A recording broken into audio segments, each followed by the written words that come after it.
فإنها تزهد في الدنيا وتذكر الآخرة رواه ابن ماجه রাসূলুল্লাহ সাল্লাল্লাহু আলাইহি ওয়াসাল্লাম বলেছেন, তোমরা কবর জিয়ারত করো, এতে তোমাদের মৃত্যু ও পরকালের কথা মনে হবে। বারাকাল্লাহু লানা ওয়া লাকুম বিল কুরআনিল আযীম। আসসালামু আলাইকুম ওয়া রাহমাতুল্লাহ।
اللهم آمين.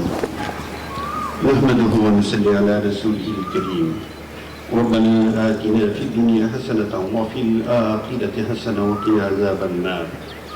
يا الله আমাদের তিলাওয়াত, দোয়া, মুনাজাত এবং নেক আমল সমূহ কবুল করুন। আমাদের নেক আমল সমূহের সওয়াব বহুগুণ বৃদ্ধি করে বিশ্বনবীর রওজা মুবারকে পৌঁছে দিন। রব্বুল আলামিন ফিলকানে শাহাদাত বরণকারী শহীদগণের আমলনামায় সওয়াব পৌঁছে দিন।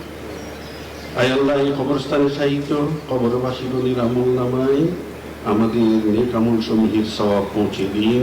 তাদের কবরগুলোকে জান্নাতের নূর দ্বারা আলোকিত করে দিন। রব্বুল আলামিন শহীদগণের পরকালীন জীবনকে শান্তিময় করে দিন। তাদের ভুল ত্রুটি মাফ করে সকলকে চিরশান্তির জান্নাতুল ফেরদাউস দান করুন। এই দয়াময় আল্লাহ, শহীদগণের স্ত্রী, ছেলে মেয়ে, মা বাবা, ভাই বোন, আত্মীয় স্বজন, সহকর্মী, গুণগ্রাহী সকলকে বিভিন্ন বিপদ মুসিবত থেকে হেফাজত করুন। সকলকে সর্বদা ধৈর্য ধারণ করার তৌফিক দান করুন। আমাদের সকলের উপর আপনার খাস রহমতের ছায়া বিস্তার করে দিন। রব্বুল আলামিন বাংলাদেশ সশস্ত্র বাহিনীর যত সদস্য দেশে বিদেশে শান্তি মিশনে যে যেখানে যে দায়িত্বে নিয়োজিত আছে, আল্লাহ সবাইকে আসমানি জমিনি বিপদ আপদ থেকে হেফাজত করুন। সকলের উপর, সকলের পরিবার পরিজনের উপর রহমত নাযিল করুন। আয় আল্লাহ, আমাদের দেশের সার্বিক শান্তি সমৃদ্ধি দান করুন। আমাদের দেশকে ও দেশবাসীকে হেফাজত করুন।